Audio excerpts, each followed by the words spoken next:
দক্ষিণী চলচ্চিত্রের জনপ্রিয় তারকা থালাভাতে বিজয় রাজনীতিতে প্রথমবার অংশ নিয়েই তামিলনাড়ুর নির্বাচনী অঙ্গনে তৈরি করেছেন ব্যাপক আলোচনার ঝড়। সদ্য সমাপ্ত বিধানসভা নির্বাচনের পর এখন সবার নজর বুথ ফেরত জরিপের ফলাফলের দিকে, যেখানে বিজয়ের পারফরমেন্সকে ঘিরে দেখা দিয়েছে চমক। তামিলাগা ভেট্টি কাজাগামের মাধ্যমে নির্বাচনে অংশ নেন তিনি।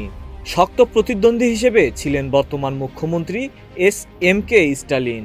নির্বাচনের আগে থেকেই বিজয়ের জনসভাগুলোতে বিপুল জনসমাগম রাজনৈতিক সমীকরণে নতুন মাত্রা যোগ করেছিল। বিভিন্ন বুথ ফেরত জরিপ অনুযায়ী প্রথম নির্বাচনে অংশ নিয়ে বিজয়ের দল ৯৮ থেকে ১২০টি আসন পাওয়ার সম্ভাবনা তৈরি করেছে। কিছু বিশ্লেষণে তাকে কিংমেকার হিসেবেও আখ্যা দেওয়া হয়েছে, যেখানে বলা হচ্ছে ৬৭ থেকে ৮১টি আসন পেলেও সরকার গঠনে গুরুত্বপূর্ণ ভূমিকা রাখতে পারে তার দল। তবে সব জরিপ একমত নয়।